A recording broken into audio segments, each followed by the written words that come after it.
কবরের আযাব যদি মানুষ দেখিত, গরবানি সারিয়া জংলায় পালাইতো। আল্লাহুম্মা সাল্লি আলা মুহাম্মাদ ওয়া আলা আলি সাইয়্যিদিনা মুহাম্মাদ ওয়া আলা আলি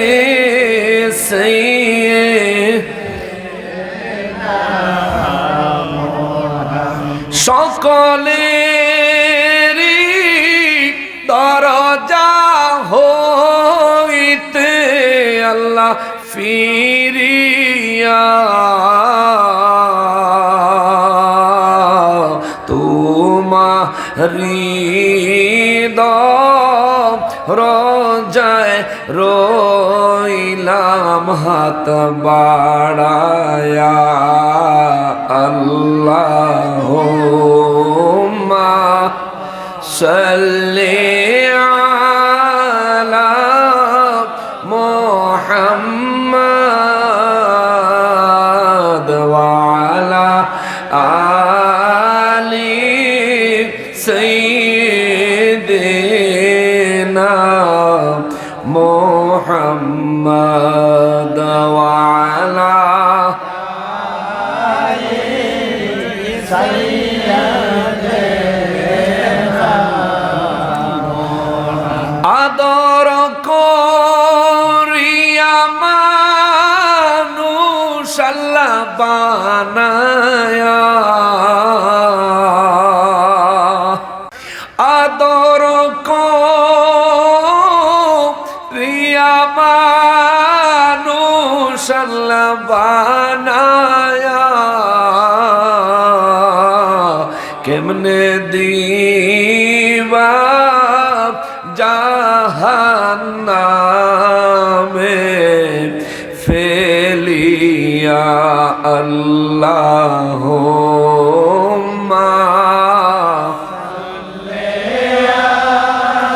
লা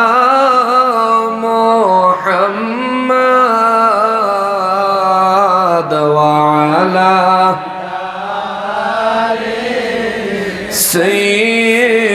সাইয়্যিদিনা মুহাম্মাদ ওয়া আলা আলি সাইয়্যিদিনা কালানির রহিম। হাল আতা আলাল ইনসানি হিনুম মিনাদ দাহরি লাম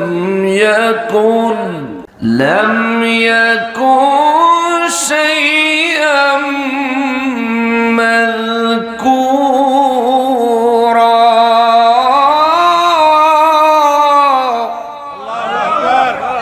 ইন্না খালাকনাল ইনসানা মিন নুতফাতিন আমশাজ নাবতালিহি ফাজআলনাহু সামিআম বাসীরা। ইন্না হাদাইনাহু সাবিলা ইম্মা শাকিরা ওয়া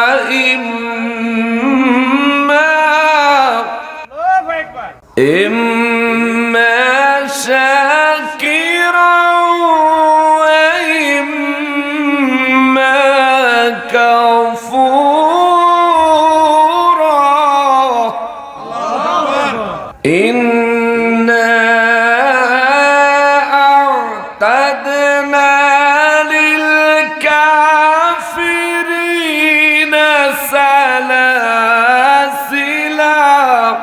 وأغلالا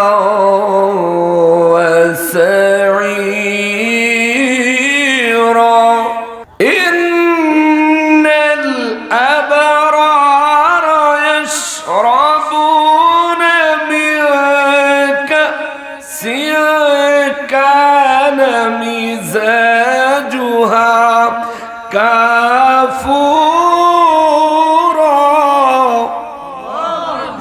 پورا گرم پانے لگا فقال تعالى في شان حبيبه ومحبوبه ومعشوقه مخبرا وآمرا إن الله وملائكته يصلون على النبي يا أيها الذين آمنوا صلوا عليه وسلموا تسليما اللهم صل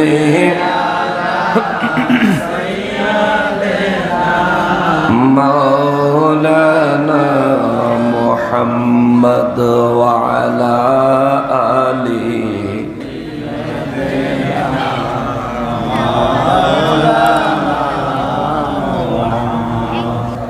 জোরে জোরে আল্লাহুম্মা সাল্লি আলা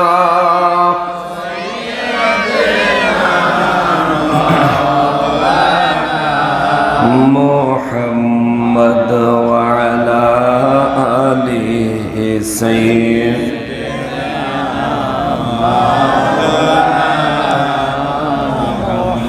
তৌফিক দিও গো আল্লাহ গুনাহ হইতে বাঁচিবার আমল করিতে দিও সুন্নত নবী মুস্তাফার আল্লাহুম্মা সাল্লি বাইরে সাউন্ড দাও বাইরে মাওলানা মুহাম্মদ ওয়া আলা আলিহি সাইয়্যিদিনা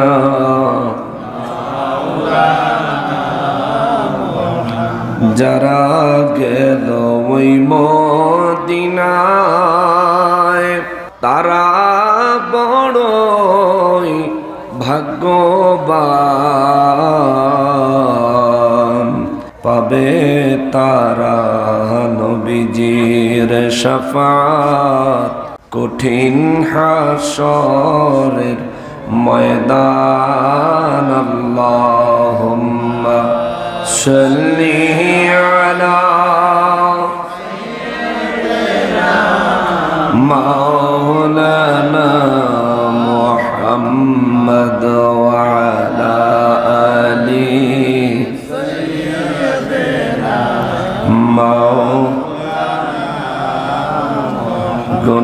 গুনাহগারের গুনাহ ঝরে নবী দুরুদে আপনার গুনাহগারের গুনাহ ঝরে নবী দুরুদে আপনার রোজ হাসরে পার করিবেন রোজ হাসরে বেন উম্মত গুনাহগার নবীজি আল্লাহ আল্লাহ স্পিকারের সাউন্ড দাও ইল্লাহু আল্লাহ আল্লাহ লা ইলাহা রাহমাতাল লিল আলামিন নবী উম্মতের কান্ডার রাহমাতাল লিল আলামিন নবী উম্মতের শাফাআত করে রোজ হাসরে শাফাত করে রে উম্মত করবেন পার নবীজি আল্লাহ আল্লাহ লা ইলাহা একটু কমাও স্পিকারটা আল্লাহ আল্লাহ আল্লাহ লা ইলাহা লা ইলাহা ইল্লাল্লাহ মুহাম্মাদুর রাসূলুল্লাহ সাল্লাল্লাহু আলাইহি ওয়াসাল্লাম। সকলে মহান রব্বুল আলামিনের শুকরিয়া আদায় করার নিয়তে জবান খুলে পড়ি আলহামদুলিল্লাহ। আরো একবার শুকরিয়া আদায় করবো এই জন্যে যে পরওয়ারদিগারে আলম মেহেরবানি করে আজ 14 ডিসেম্বর 2025 সালের রোজ রবিবার দিবাগত রাতে আয়োজিত ঐতিহ্যবাহী হবিগঞ্জ জেলাধীন মাধবপুর থানাধীন গোপালপুর উত্তরপাড়া হযরত ইমাম হাসান হুসাইন রাদিয়াল্লাহু তাআলা আনহুমা সুন্নি যুব সংগঠনের উদ্যোগে আয়োজিত 17তম বার্ষিক সুন্নি মহাসম্মেলনে গোপালপুর উত্তরপাড়া জামে মসজিদ প্রাঙ্গণে আমাদেরকে উপস্থিত হওয়ার এবং বসার যে সুযোগ আল্লাহ তাআলা দান করেছেন তার জন্য জবান খুলে উচ্চ আওয়াজে আরো একবার পড়ি আলহামদুলিল্লাহ। লক্ষ কোটি দুরুদ ও সালাম সরকারে কায়নাত সৈয়দুল মুরসালিন খাতিমুন নবীন রহমাতুল লিল আলামিন নূরে মুজাসসাম নূরুন আলা নূর হায়াতুন নবী জিন্দা নবী নবীদের নবী উম্মতের কান্ডারি নবী শাফাআতের কান্ডারি নবী হাউজে কাউসারের মালিক নবী আমার নূর নবীজির নূরানি কদম মোবারকে মহান রব্বুল আলামিন যেন কবুল করেন। জবান খুলে পড়ি আমিন। অধ্যক্ষের আয়োজিত মাহফিলের সম্মানিত সভাপতি সাহেব খানদুরা দরবার শরীফের বর্তমান গদিনিশীন পীর সাহেব আওলাদ রসুল আওলাদ ওয়ালি আলহাজ হযরত মাওলানা হাফেজ সৈয়দ জিয়াউল কামাল জাকারিয়া সাহেব মাদ্দাজিল্লাহুল আলী সহসভাপতি হিসেবে উপস্থিত রয়েছেন গোপালপুর উত্তরপাড়া জামে মসজিদের সম্মানিত খতিবে মুকাররম জনাব হযরত মাওলানা মুফতি সোহাইলুর রহমান চিশতি সাহেব। প্রধান মেহমান হিসেবে আজকের মাহফিলে যিনি আমন্ত্রিত মাধবপুর উপজেলা পরিষদের সাবেক চেয়ারম্যান মহোদয় জনাব আলহাজ SFAM শাহজাহান সাহেব।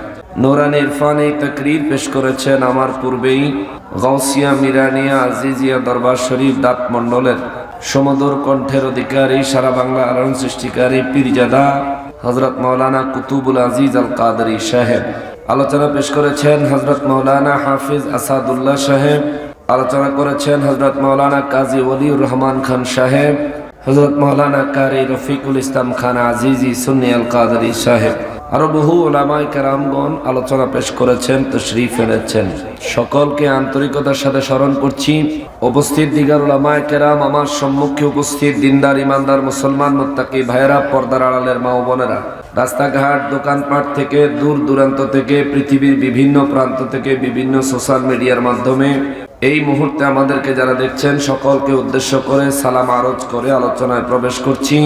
আসসালামু আলাইকুম ওয়া রাহমাতুল্লাহি ওয়া বারাকাতুহু। সম্মানিত হাজরিন, আলোচনার বিষয় হলো নামাজের গুরুত্ব এবং ফজিলত।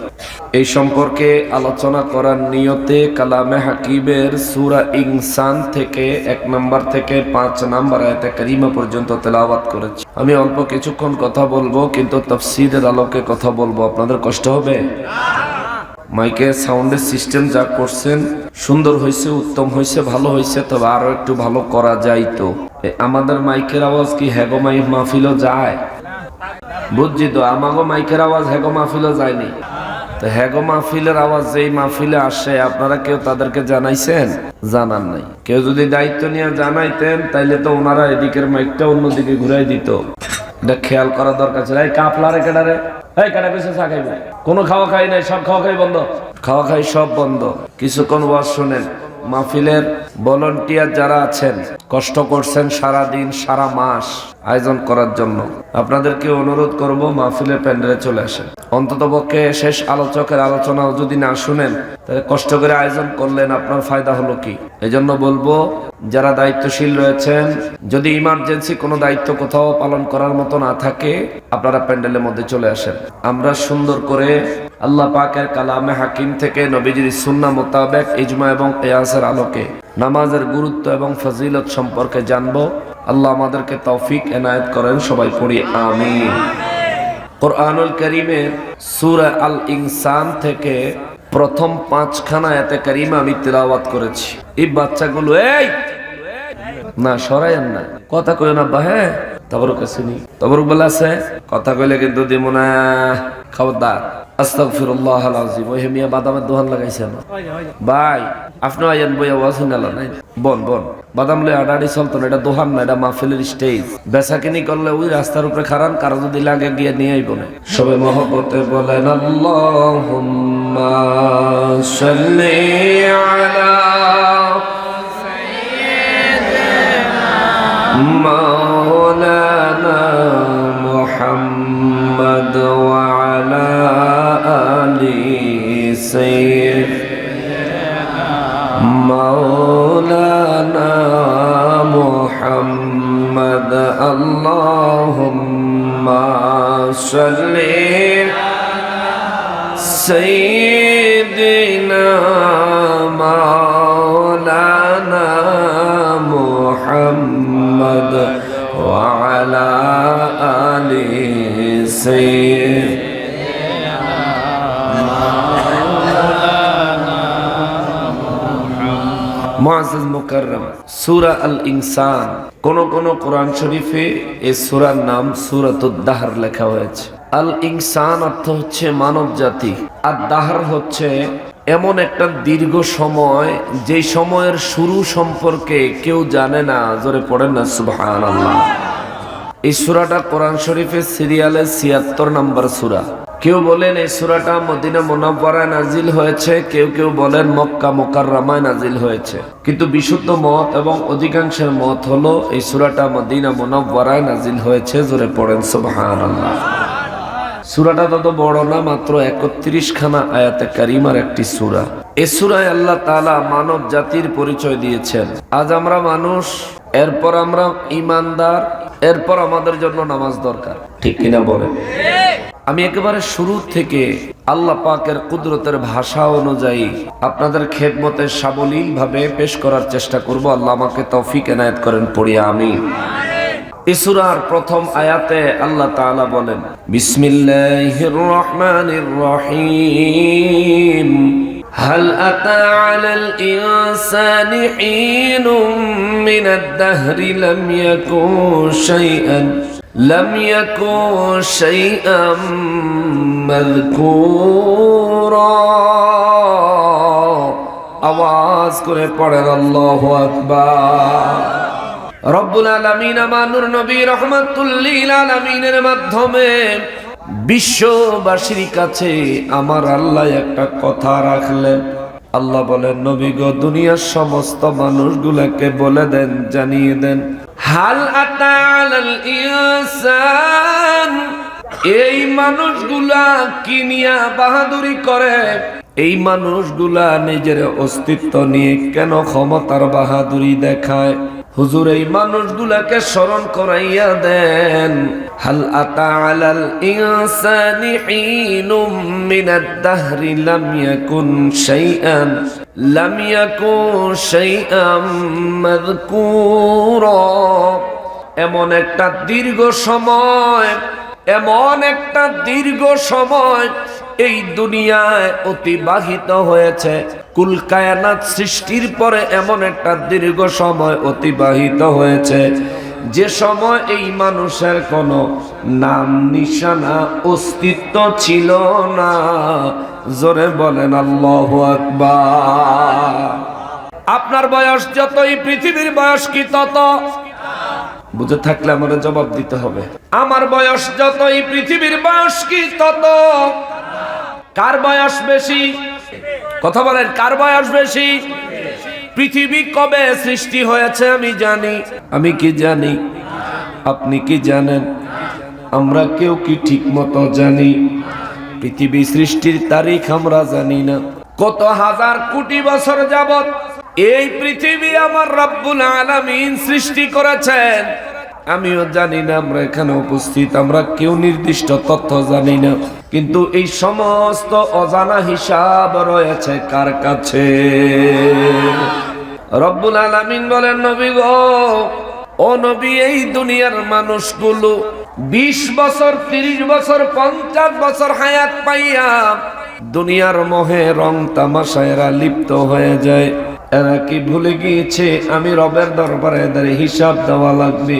আমি রব্বুল আলামিনের দপ্তরে এদের জিন্দেগির আমল নামা নিয়ে দাঁড়ানো লাগবে। এই মানুষগুলি কি ভুলে গেছে নিগো নবীজি? এদেরকে স্মরণ করাইয়া দেন, এদেরকে ভালোভাবে মনে করাইয়া দেন। এমন দীর্ঘ সময় পার হয়েছে যেই সময় এই মানুষের কোনো নাম নিশানা অস্তিত্ব ছিল না। যেমন আমার বয়স যা, আমার বয়সের চাইতে 1 বছর বেশি বয়স যদি হিসাব করি, 1 বছর আগেও আমার আব্বায় আমার আম্মায়ও জানতো না আল্লাহ তাদের গর্বে আমার মতো একটা সন্তান দান করবে। কথা বলেন ঠিক কিনা? আজ এই জায়গায় আমি দাওয়াতি মেহমান হয়ে আসার আগে আমার নাম প্রচারিত হয়েছে, আমার অস্তিত্ব সম্পর্কে আপনার এলাকার মানুষ, দুনিয়ার মানুষ জানতে পেরেছে।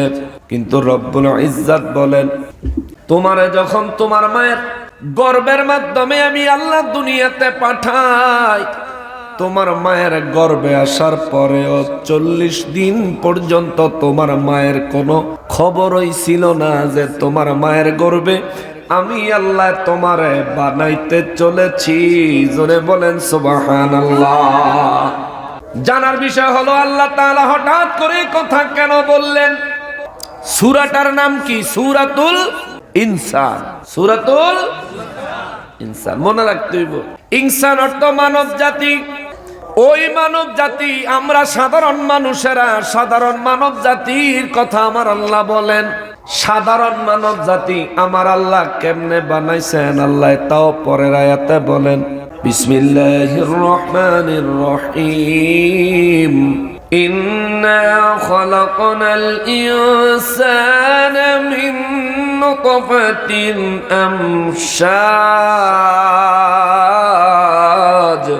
আওয়াজ করে বলেন আল্লাহু আকবার।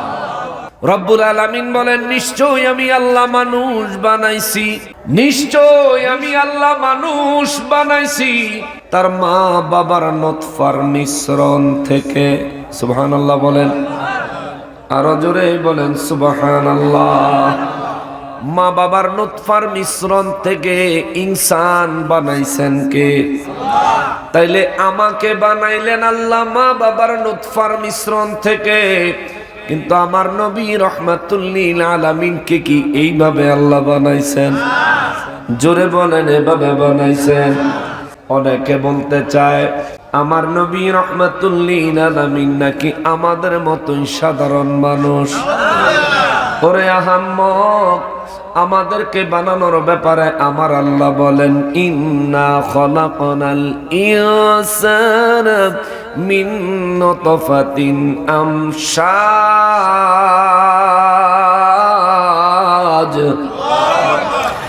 আল্লাহ আমাদের ব্যাপারে বলেন, নিশ্চয়ই আমি আল্লাহ মানব জাতি সৃষ্টি করেছি তার মা বাবার নুতফা থেকে। আল্লাহু আকবার। এই জায়গায় না যদি আমার নবীরে মিলাইয়া দাও, গোলাইয়া দাও, কোনোভাবেই মিলবে না, কোনোভাবেই গোলানো যাবে না। কেন হুজুর কেন? আমার আব্বা জানের মেরুদণ্ড থেকে আমার মায়ের গর্ভ মোবারকে আল্লাহ যদিন আমারে পাঠাইছে, আব্বার লজ্জাস্থানের মাধ্যমে নুতফা বের করে মায়ের গর্ভে আল্লাহ জমা করেছেন, সংরক্ষণ করেছেন। কিন্তু আমার নবী রাহমাতুল লিল আলামিনকে আল্লাহ যখন মায়ের গর্ভে পাঠায়, মা আমেনা নবীজির আব্বা জানের কপাল মোবারকে আমার নবীজির নূরে নবুয়ত মুবারক, নূরে মুহাম্মাদি মুবারক দেখে মা আমেনা আব্দুল্লাহর কপালের মধ্যে চুমু লাগায়া দিলে চুমুর সঙ্গে সঙ্গে আমার নবীর নূর মুবারক মা আমেনার গর্ভে চলে যায়। জোরে বলেন সুবহানাল্লাহ। আপনার এলাকায় কোনো মানুষ একজন আর একজনের চুমু দিলেই কি গর্ভবতী হয়ে যায়? এটা সম্ভব না। রব্বুল আলামিন এই সিস্টেম করেন নাই, আমার আল্লাহ সিস্টেম করেছেন।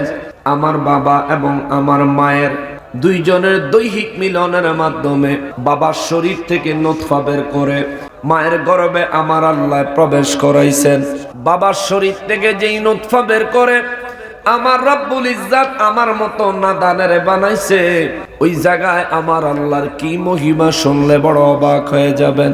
বিজ্ঞান রিসার্চ করে দেখেছে, একজন পুরুষ তার বিবির সঙ্গে শারীরিক সম্পর্ক করার পর একবারে যেই পরিমাণ নুতফা নির্গত করে, একবারে যেই পরিমাণ নুতফা শরীর থেকে নির্গত করে, বিজ্ঞান বলে এই নুতফার ভিতরে কমপক্ষে 12 লক্ষ সর্বোচ্চ 60 লক্ষ সন্তান জন্ম দেওয়ার পাওয়ার থাকে। সুবহানাল্লাহ। প্রত্যেকটা পুরুষের ক্ষেত্রে বিষয়টা সেম। যদি কোনো পুরুষের নুতফার মধ্যে 12 লক্ষ সন্তান জন্ম দেওয়ার ক্ষমতা না থাকে, ওই পুরুষের নুতফা থেকে সন্তান জন্মগ্রহণ করা সম্ভব হয় না। তারে সমাজের মানুষ কয় পুরুষত্বহীন, কাপুরুষ। ওই ব্যক্তির সন্তান হয় না, সন্তান জন্ম দেওয়ার ক্ষমতা তার থাকে না। কমপক্ষে 12 লক্ষ সন্তান জন্ম দেওয়ার পাওয়ার থাকা লাগে। ওই পাওয়ারটাকে বিজ্ঞানের ভাষায় বলে শুক্রাণু।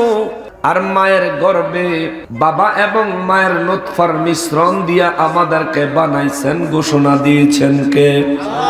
জোরে বলেন না কে? বিজ্ঞানের ভাষায় হলো পুরুষের নুতফায় থাকে শুক্রাণু, মায়ের গর্ভে থাকে ডিম্বাণু। আমার রব্বুল ইজ্জাত যেদিন আমার বাবার দেহ থেকে, আমার বাবার মেরুদণ্ড থেকে, আমার মায়ের গর্ভে যেদিন আমার আল্লাহ দয়া করে আমাকে সংরক্ষণ করেছেন, সর্বোচ্চ 60 লক্ষ হিসাব যদি বাদ দেই, কমপক্ষে 12 লক্ষ শুক্রাণু, 12 লক্ষ মানুষ জন্ম হওয়ার মতো পাওয়ারফুল নুতফা থেকে আমার আল্লাহ 11,99,999টা নুতফা, 999টা শুক্রাণু বাদ দিয়া একমাত্র আমি গুনাহগারেরে, একমাত্র আপনি গুনাহগারেরে এই জায়গার প্রত্যেককে তার মায়ের গর্ভে নির্বাচন করেছেন কে? আমি আজুরে বলেন না কে? ওই দিন 11,99,999টা শুক্রাণু আমার আল্লাহ যে বাদ দিয়েছে, ওই তাদের মধ্যে তো আমার আল্লাহ বাদ দিতে পারতেন, ঠিক কিনা বলেন? অন্য কাউকে আমার আল্লাহ সৃষ্টি করতে পারতেন, কিন্তু আল্লাহ তা না করে আমার সেদিন আমার আল্লাহ মায়ের গর্ভে সংরক্ষণ করেছেন এমন একটা জায়গায়, যে জায়গায় কোনো মানুষের হাত পৌঁছায় না, যে জায়গায় কোনো মানুষের দৃষ্টি পৌঁছায় না, যে জায়গায় কোনো সূর্যের আলো পৌঁছায় না, যে জায়গায় কোনো বাতাস পৌঁছায় না রে বাবা, ওই জায়গায় আমার আল্লাহ আমার মায়ের গর্ভে সংরক্ষণ করলেন। এই সংরক্ষণ করে আমার আল্লাহ বুঝিয়ে দিলেন, বান্দারে তোরে তোর মায়ের গর্ভে আমি আল্লাহ সংরক্ষণ করেছি, 40 দিন পর্যন্ত খবর জানি আমি তোর মার গর্ভে তুই যে গেছস তোর মায়ও জানে না।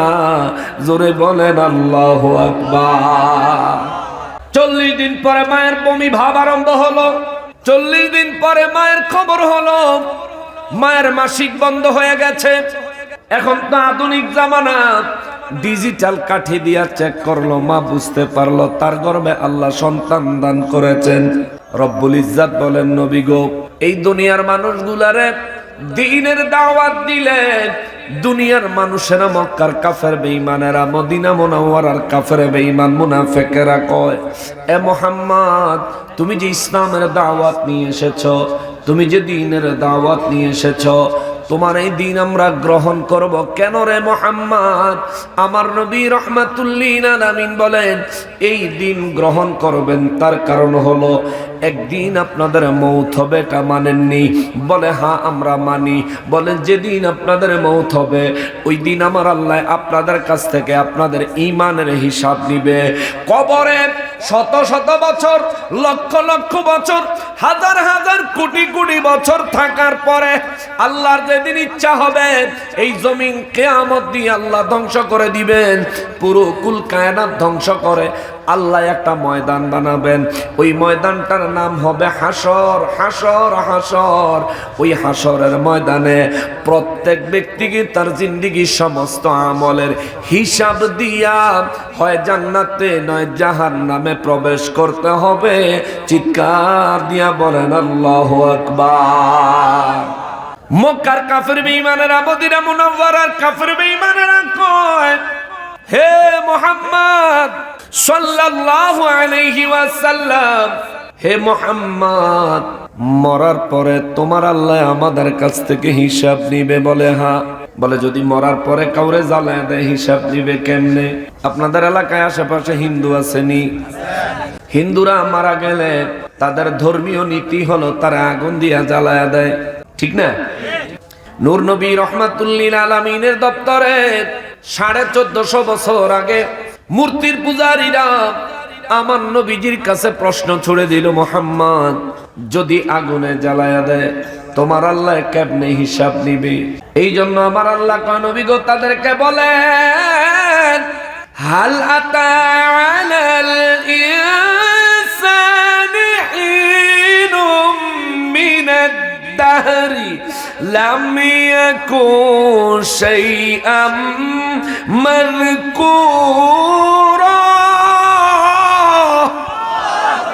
ও নবী, এই কাফের বেঈমানদেরকে বলে দেন গো নবীজি, যেদিন এদের কোনো অস্তিত্বই ছিল না, এদের ব্যাপারে এদের মা বাবাও জানতো না, দুনিয়ার কোনো মানুষ জানতো না এরা দুনিয়ায় আসতে চলেছে, ওই দিন একেবারে অস্তিত্বহীন থেকে, শূন্য থেকে আমি আল্লাহ এদেরকে যেভাবে বানাইছিলাম তাদের মায়ের গর্ভে, ওদেরকে বলেন ওরা যদি ওদেরকে মারা যাওয়ার পর জ্বালায়াও দেয়, আমি যেই আল্লাহ অস্তিত্বহীন থেকে অস্তিত্ব দান করতে পেরেছি, জ্বালায়া অস্তিত্বহীন করে দিলেও আমি আল্লাহ তাদেরকে পুনরায় তৈরি করব, তাদের কাছ থেকে ঈমানের হিসাব নিব।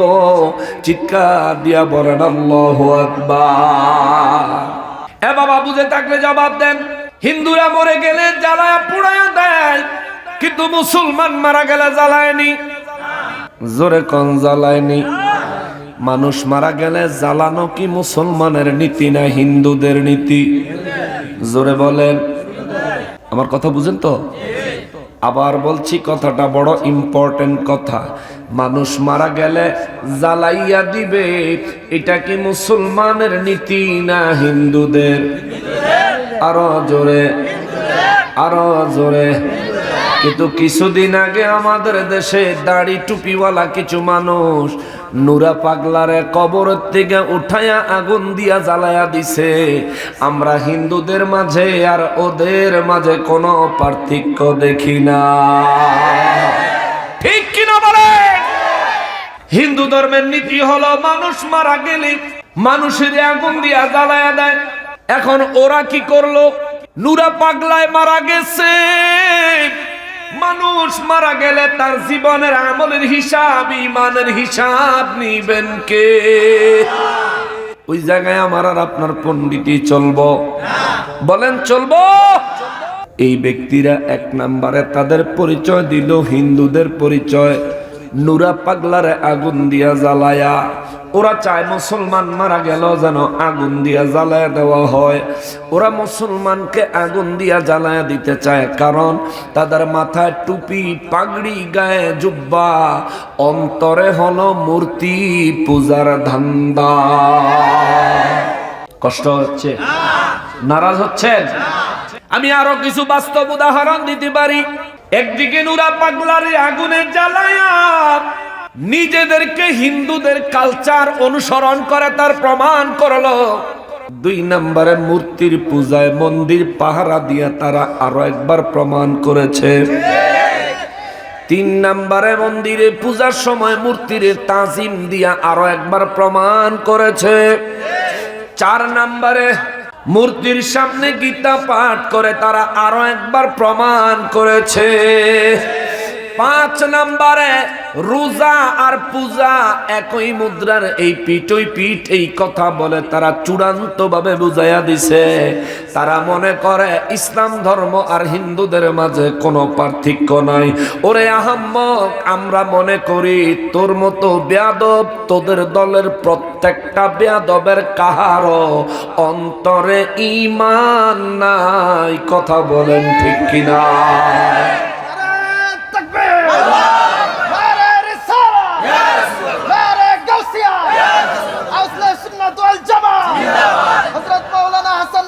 হুসেন নকশবন্দি সাহেব নারে তাকবীর, নারে রিসালাত। 40,000 মাইক লাগায় যদি মাহফিল করো, তোমাদের চরিত্র বাংলার মুসলমান জানে, দেখেছে নিজের চোখে, ঠিক কিনা বলেন? ফায়দা হবে না, ফায়দা হবে না।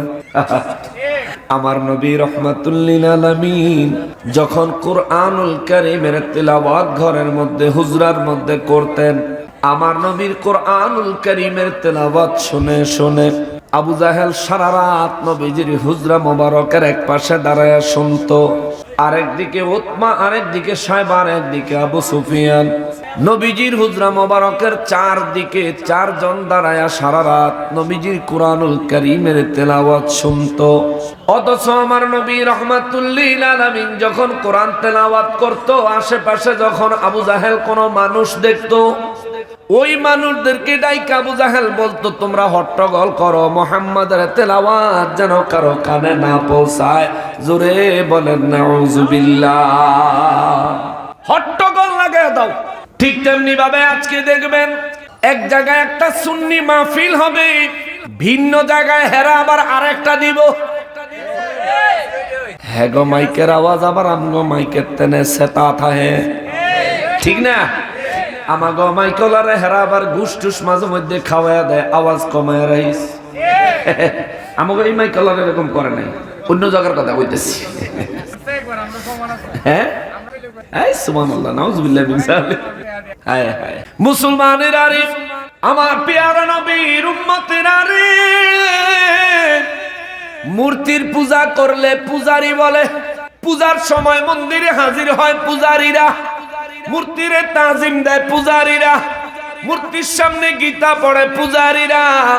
ও মিয়া, মূর্তির পূজার পরে প্রসাদ খায় পূজারীরা, পূজারীরা, পূজারীরা। আর ওরা আমাদেরকে কয় মাজার পূজারী। আসলে পূজার সাথে একেবারে ওতপ্রোত সম্পর্ক হলো ওদের। কথা বলেন ঠিক কিনা? ওদের সম্পর্ক হলো পূজার সাথে। এ মুসলমান, মুসলমানের আরে, আমার পেয়ারা নবীর উম্মতেরা রে, একটু মনোযোগ দিয়ে শুনবেন বাবা। নবীজির দরবারে প্রশ্ন করা হলো, নবী গো, ও নবী, মানুষ মারা গেলে যদি জ্বালায়া দেয়, তাইলে আপনার আল্লাহ তার কাছ থেকে কেমনে হিসাব নিবে? আমার আল্লাহ বলেন, হুজুর তাদেরকে বলে দেন, হাল আতা আলাল ইনসানি হিনুম মিনাদ দাহরি লাম ইয়াকুন শাইআম মাযকুরা। এই যে মানুষ এত পণ্ডিতটা কথা কয়, আসেনি এলাকার কিছু মানুষ অত্যন্ত পণ্ডিত, আসেনি? হ্যার কিন্তু দোষের অভাব নাই, হ্যাঁ খালি হগলতের দোষ ধরে বেড়ায়, এমন মানুষ আসেনি? পণ্ডিত, বিশাল পণ্ডিত, একবার আবু জাহেলের ডক। রব্বুল আলামিন বলেন, নবী গো, এই যে মানুষ, আপনি আমার রাসূল হওয়া সত্ত্বেও, কত মুজিজা দেখানো সত্ত্বেও, আসমানি কিতাব তিলাওয়াত করে করে শোনানো সত্ত্বেও, এই মানুষ, এই কাফেরেরা আপনার সঙ্গে পণ্ডিতি করতে চায়। ওরা আপনার সামনে প্রশ্ন করে, ওদেরকে যদি মারা গেলে জ্বালায়া দেওয়া হয়, ওদেরকে আমি আল্লাহ কেমনে হিসাব নিব? ও নবী, ওদেরকে বলে দেন, জানিয়ে দেন, ওদের যখন অস্তিত্বই ছিল না, ওদেরকে অস্তিত্বহীন থেকে অস্তিত্ব দিয়েছি আমি আল্লাহ ঠিক যেইভাবে ওদেরকে জ্বালাইয়া পোড়াইয়া দিলেও আমি আল্লাহ একইভাবে তাদেরকে সৃষ্টি করব, তাদের কাছ থেকে হিসাব নিব। ঈমানের হিসাবে তারা যদি জয়ী হয়, ঈমানের পরীক্ষায় তারা যদি ফার্স্ট ক্লাস পাস হয়, ও নবী তাদেরকে জানায়া দেন আমি আল্লাহ তাদের জন্য কবরে পুরস্কারের ব্যবস্থা করব। জোরে বলেন সুবহানাল্লাহ। কবরের মধ্যে আমাদের হিসাব হবে ঈমানের না আমলের? দুই পার্টি। সেদিন টাঙ্গাইল গেছিলাম, পরে ওই জায়গার নামও একেবারে মিলছে, ওই জায়গার নামও গোপালপুর।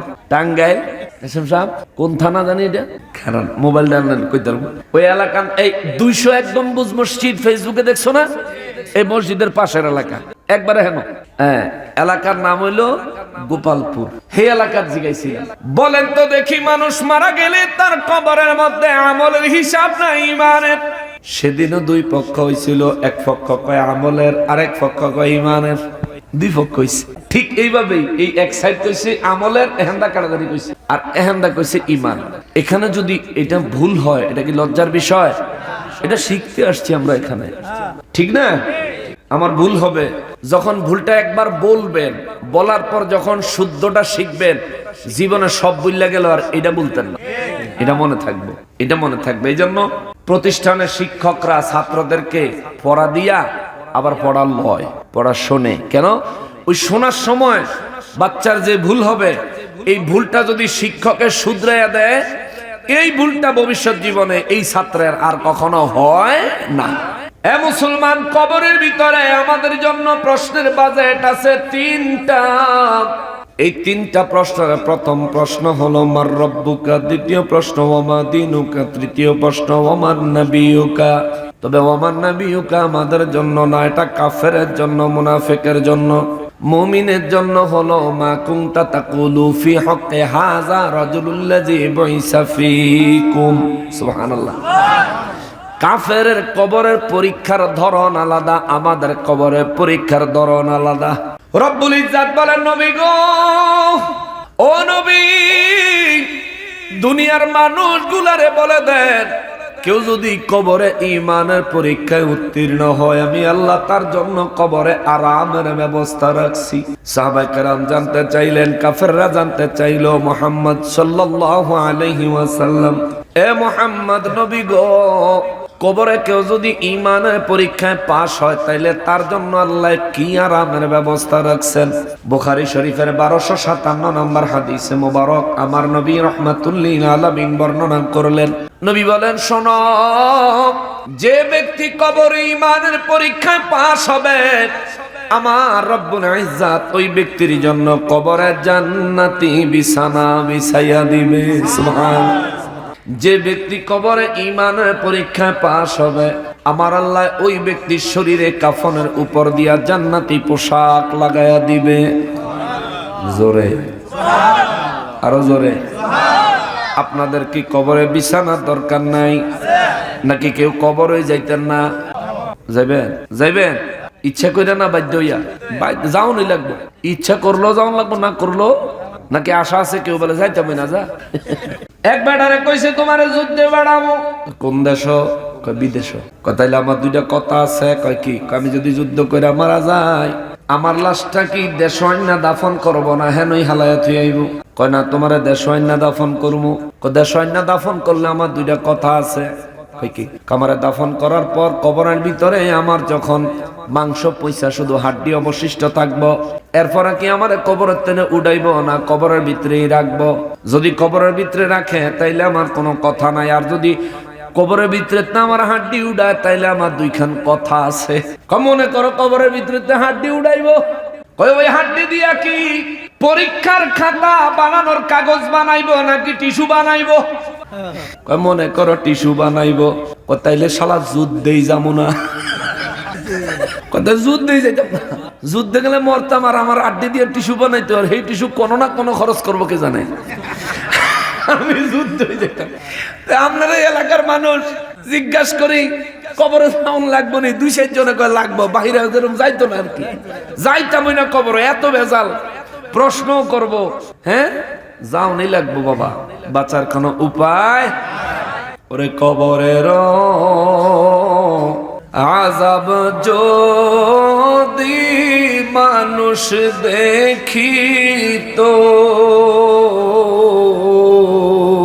গরবানি সারিয়া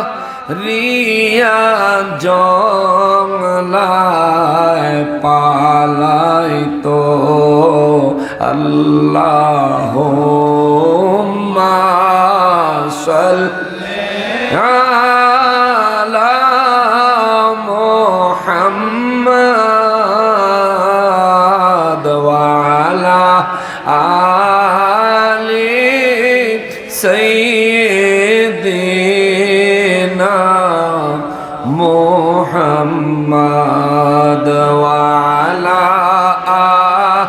আলি সাইয়্যিদিনা সকলেরই দরজা হইতে আল্লাহ ফিরিয়া তোমারি রোজায় রইলাম হাত বাড়ায়া আল্লাহুম্মা সাল্লি আলা মুহাম্মাদ ওয়া আলা আলি সাইয়্যিদিনা মুহাম্মাদ ওয়া আলা আলি সাইয়্যিদিনা আদর করিয়া মানুষ আল্লাহ বানায়া আদর করিয়া মানুষ আল্লাহ বানায়া কেমনে দিবা জাহান্নামে ফেলিয়া আল্লাহুম্মা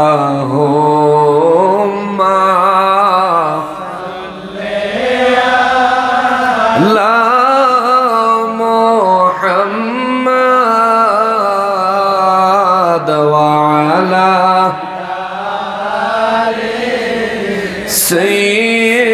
সাইয়্যিদিনা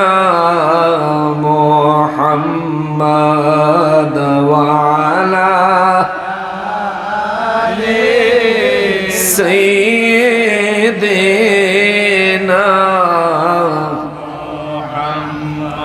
কালকে দেখবেন হেরা কইব এই যে ফইরা গেছে এটার ভিতরে মদ গুন্নার কিচ্ছু মিল নাই তার কথা সঠিক মদ গুন্নার মিল নাই কিন্তু ওরা যে শুদ্ধ কইরা পড়ে ওরার সাথে আমাদের মতো নবীজির প্রেমের মিল নাই ভাই নবীর প্রেমে শুধু অশুদ্ধ পড়লে তুমি যদি আমার উপর ফতুয়া লাগাইতে চাও ওয়াইস করনি রাদিয়াল্লাহু তাআলা আনহু নবীর প্রেমের জন্য 32 দাঁত ভাঙছে তার উপর ফতুয়া লাগাও দেখি ঠিক কিনা বলেন আবু বকর সিদ্দিক রাদিয়াল্লাহু তাআলা আনহু 6 মাস হিজরতের জন্য ঘুমায় নাই দরজার পাশে দাঁড়িয়ে ছিলেন রাতের বেলা আরাম করার জন্য নবীজি নির্দেশ দিবেন সুবহানাল্লাহ বলেন অল্প সময় হইলেও বিশ্রাম করো আরাম করো তারপর আল্লাহর ইবাদতে মশগুল হও এটা নবীর নির্দেশ এই নির্দেশ থাকা সত্ত্বেও 6 মাস যাবত সারা রাত দরজার পাশে কান লাগায় আবু বকর সিদ্দিক রাদিয়াল্লাহু দাঁড়িয়ে ছিলেন তুমি পারলে আবু বকর সিদ্দিক রাদিয়াল্লাহর বিরুদ্ধে ফতোয়া লাগাও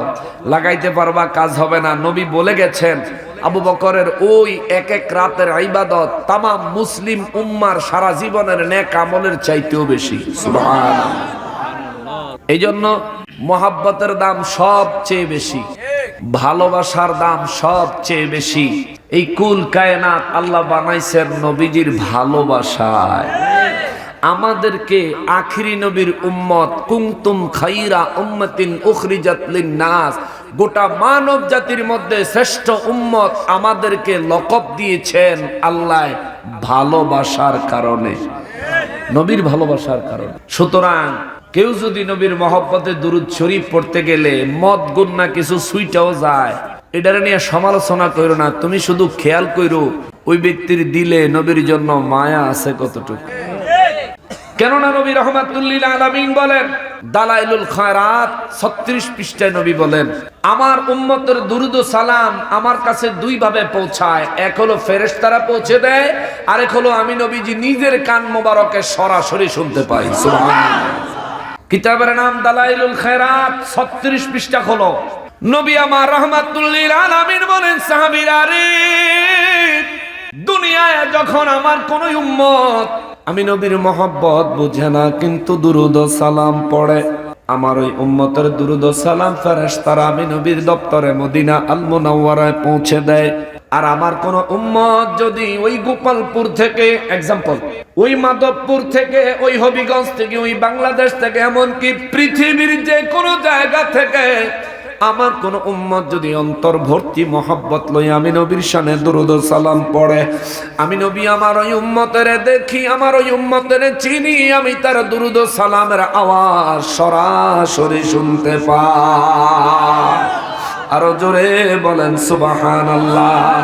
তাহলে নবীজির কাছে শুদ্ধ কইরা পড়ার বিষয় নয়, নবীজির কাছে মহাব্বতটা হলো জরুরি, মহাব্বত হলো জরুরি, মহাব্বত হলো জরুরি।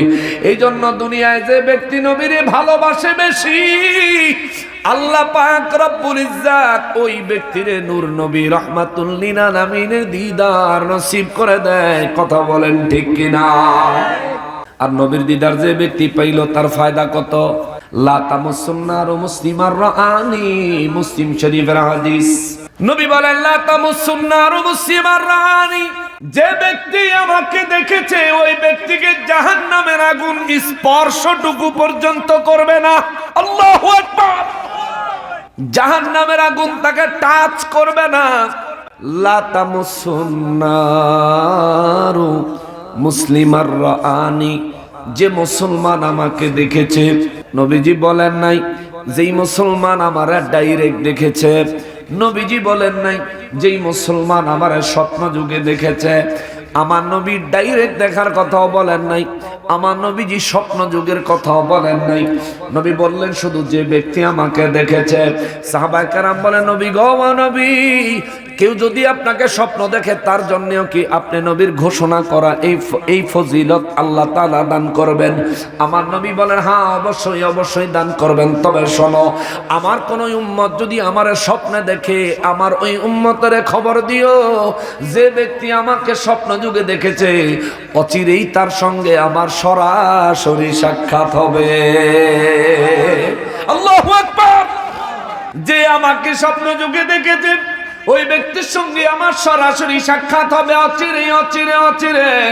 নবী যদি ইচ্ছা করেন উম্মতের সাথে সরাসরি এখনো সাক্ষাৎ দিতে পারেন কি পারেন না? নবীজিকে এই ক্ষমতা দিয়েছেন কে? জোরে বলেন কি?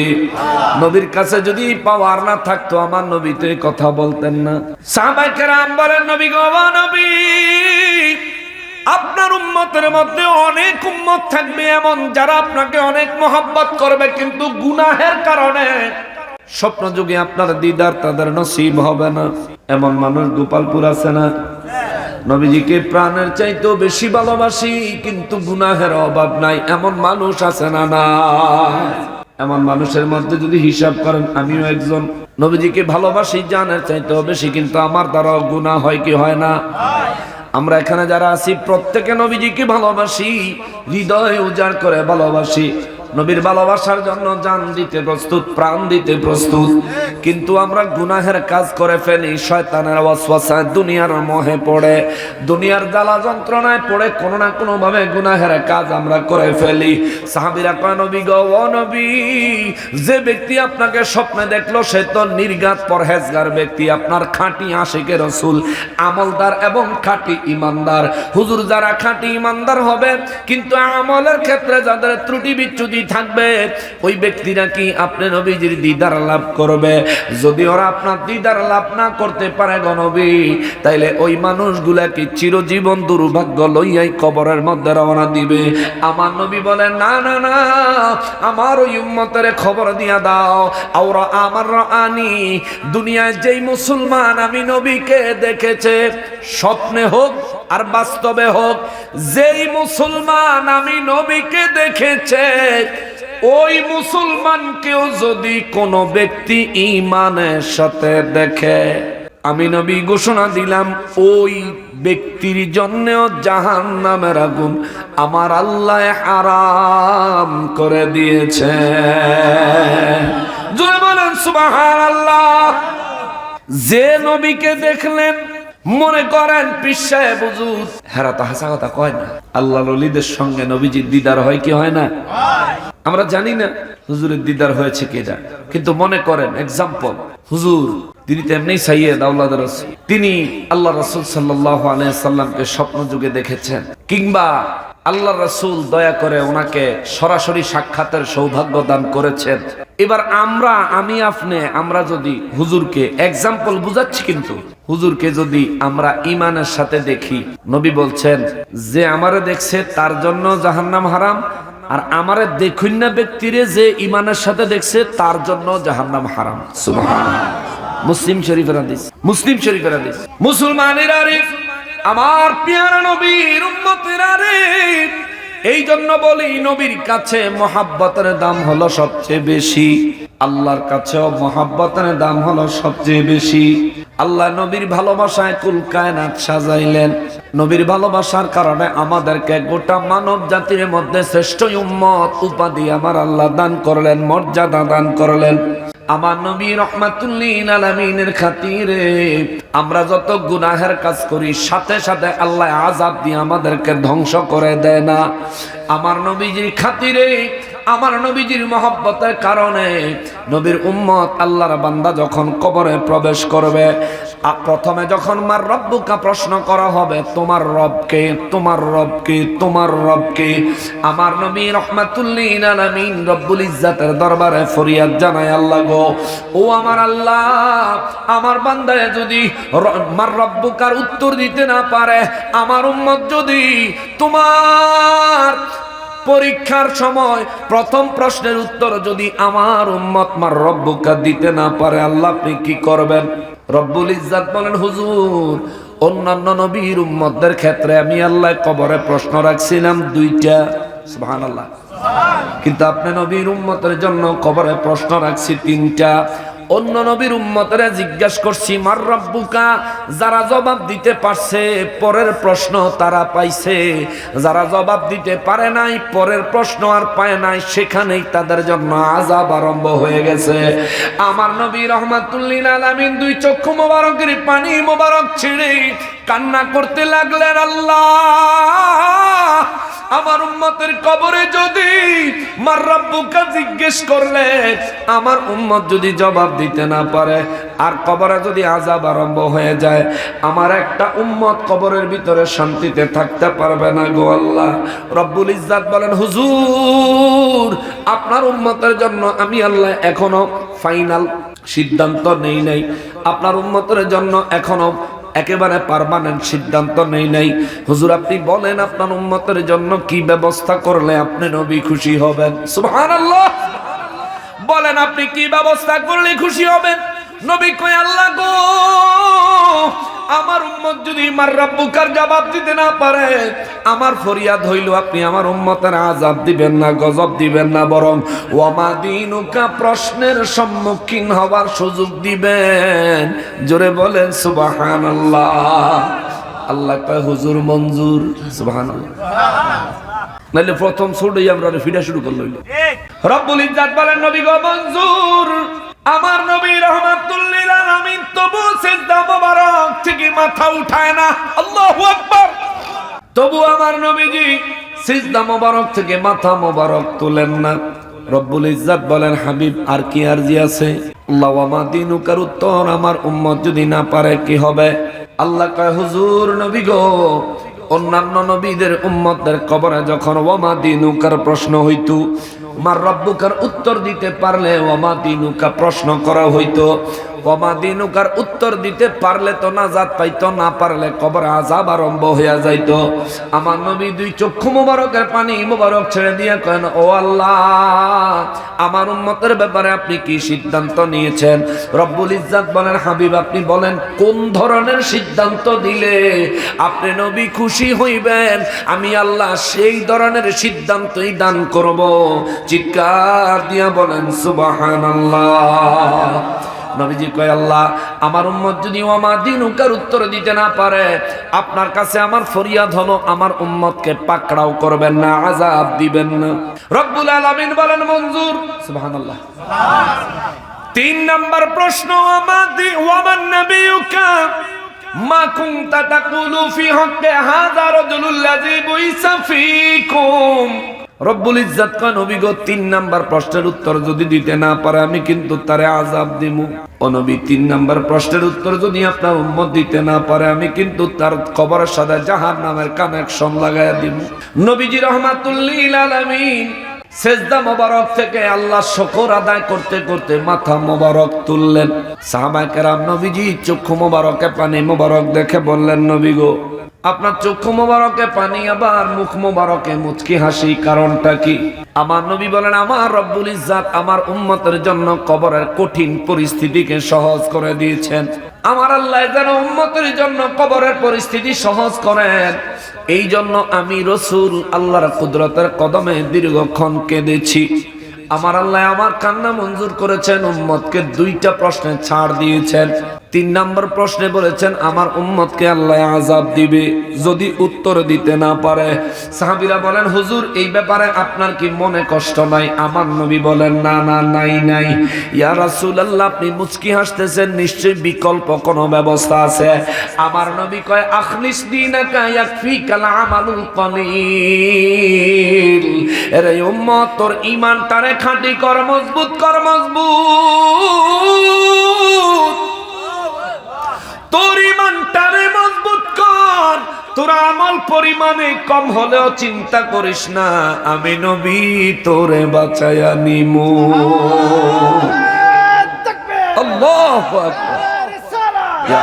নারে গাউসিয়া, আহলে সুন্নাত ওয়াল জামাত, হযরত মাওলানা হাসানুর রহমান হুসাইন নকশবন্দি সাহেব, নারে তাকবীর, নারে রিসালাত। মাশাআল্লাহ, সবার হয়ে গেছে, ঠান্ডা প্রচুর। আমি মোটামুটি বিষয়ের কাছাকাছি চলে আসছি। বিষয়ের উপরে একেবারে টাইটলি অল্প কয়েকটা কথা বলবো। আমি বিষয়টা গোছায় আনি। বাবারে, আমরা মানুষ, আমরা এক সময় আমাদের কোনো অস্তিত্ব ছিল, আমাদেরকে অস্তিত্ব দান করেছেন কে? আল্লাহ। যেই জমিনে আল্লাহ আমাদেরকে অস্তিত্ব দিলেন, এই জমিনের মালিক কে? আল্লাহ। যেই জমিনে আমরা অক্সিজেন নিয়ে বসবাস করি, এই অক্সিজেনের মালিক কে? আল্লাহ। বিল দেওয়া লাগেনি, কিন্তু হাসপাতাল গেলে তো দেওয়া লাগে। ঘন্টায় বিভিন্ন জায়গায় বিভিন্ন ধরনের চার্জ হাসপাতাল রোগীর কাছ থেকে করে অক্সিজেনের জন্য, কিন্তু অক্সিজেনের মালিক কে? আল্লাহ। এই অক্সিজেন আমার আপনার প্রত্যেক মুহূর্তে লাগেনি? কথা কোনো লাগেনি? হাসপাতাল গিয়া নাহের মধ্যে লাগাইয়া দিলে বিল দেওয়া লাগে, কিন্তু এই যে জন্মের পরে এই পর্যন্ত অক্সিজেন নিতেছি, আল্লাহ কোনোদিন বিল চাইছে? কোন ফেরেশতা স্লিপ লই আইছে? তাহলে অক্সিজেনের মালিক কি? আল্লাহ এত নেয়ামত দিয়ে আমারে আপনারে বাঁচায় রাখছে, যেটা ছাড়া 1 মিনিটও আমরা বাঁচতাম না। তবুও আমরা মানুষ, মসজিদে আজান দিলে ঘরে ঘুমায় থাই। হে মানুষ, তোমার কোনো অস্তিত্বই ছিল না মিয়া। চিন্তা করে দেখো, কোনো অস্তিত্বই ছিল না তোমার। সামান্য পচা বাসি পুরান খাবার টাবার দিয়ে একটা কুকুর পাললে, ওই কুকুরটা মরণ পর্যন্ত মালিকের আনুগত্য করে। রাত ভর মালিকের বাড়িটা সজাগ থাইকা পাহারা দেয়। অপরিচিত মানুষ ঢুকা মাত্র সিগন্যাল দিয়া মালিকরে বুঝাইয়া দেয় কেউ বাড়ি ঢুকছে। আর মালিক যদি তারে না চিনে, কুকুর এমনও দেখা যায় ওই ব্যক্তির উপর আক্রমণ করে বসে। এটা কুকুরের প্রভু ভক্তি। পচা বাসি গান্দা পুরানো খাবার দাবার দিলে কুকুর যদি তোমার এমন আনুগত্যশীল হয়, তুমি চিন্তা করে দেখো মানুষ, তুমি তোমার রবের কতটা আনুগত্যশীল হওয়া দরকার। মসজিদে আজান দেয়, তুমি নামাজে যাও না, নামাজের গুরুত্ব কত। হায় হায়। নবী রাহমাতুল লিল আলামিন বলেন, আমরা কবর থেকে হাসরে গেলে, কারণ কবর হইলো ঈমানের পরীক্ষা, হাসরে হইলো আমলের পরীক্ষা। ক্লিয়ার? Confusion clear. কবরের মধ্যে হবে ঈমানের পরীক্ষা, আর হাসরের ময়দানে হবে আমলের পরীক্ষা। নামাজ কি ঈমান না আমল? নামাজ, কথা কয় না, নামাজ, নামাজ হলো আমল। এই জন্য আমলের ওয়াজ করতে গেলে হাসরের ময়দানে যাওয়ান লাগবো। কবর না ঢুকিয়া হাসরে যাওয়ান যাইব, আগে তো কবরে ঢুকন লাগবো।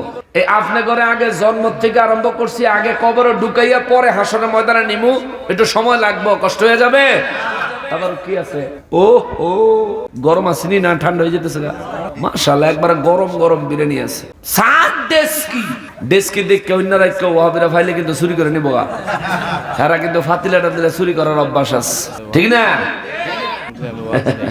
মুসলমানেরা রে, আমার প্যারা নবীর উম্মতেরা রে, নূর নবী রাহমাতুল লিল আলামিন মুচকি মুচকি হাসলেন। সাহাবায়ে কেরাম বলেন, নবী গো, 3 নাম্বার প্রশ্নের উত্তর আপনার উম্মত যদি দিতে না পারে, উম্মতকে নির্দেশ দিলেন, আখলিস দীনাকা ইয়াকফিকাল আমালুল কলিল।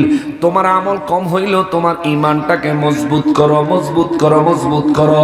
তাইলে তোমার জন্য ঈমান মজবুত থাকলে আমল কম হলেও কাফি হবে, যথেষ্ট হবে, যথেষ্ট হবে, যথেষ্ট হবে। ও নবী, কম আমলওয়ালা ব্যক্তি যদি কবরে যায় গো নবীজি, কবরের ভিতরে ওই ব্যক্তি প্রশ্নের জবাব দেওয়া কি কঠিন হবে না? আমার নবী বলেন, হ্যাঁ কঠিন হয়ে যাবে, কঠিন হয়ে যাবে, কঠিন হয়ে যাবে। কি রে বাবা?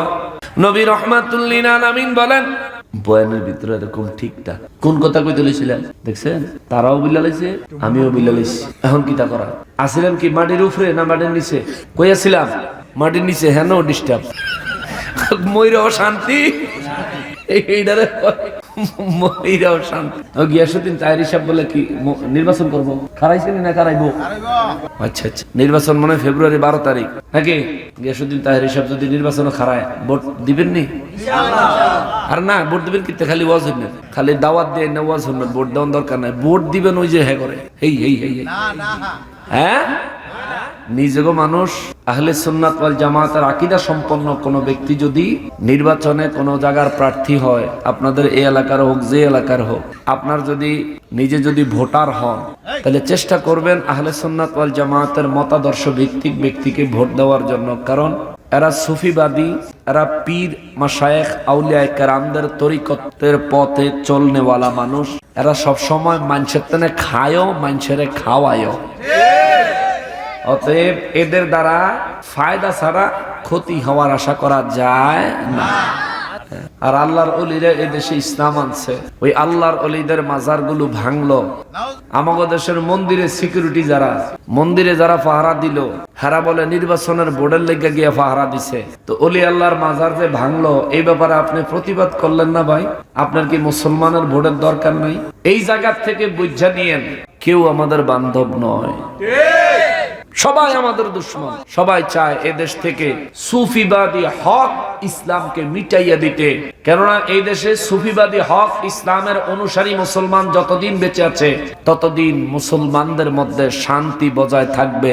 নয়তোবা ওই মন্দিরে পূজা দেওয়া না, পাহারা দেওয়া না লোকেদের মতো বিভিন্ন জায়গায় সন্ত্রাসীবাদ কায়েম করবে। কথা বলেন ঠিক কিনা? শান্তি নষ্ট করতে হইলে সুফিবাদীদেরকে শেষ করতে হবে। শেষ করার জন্য এবছর আমাদের দেশে প্রায় শতাধিক মাজার ভাঙচুর হয়েছে।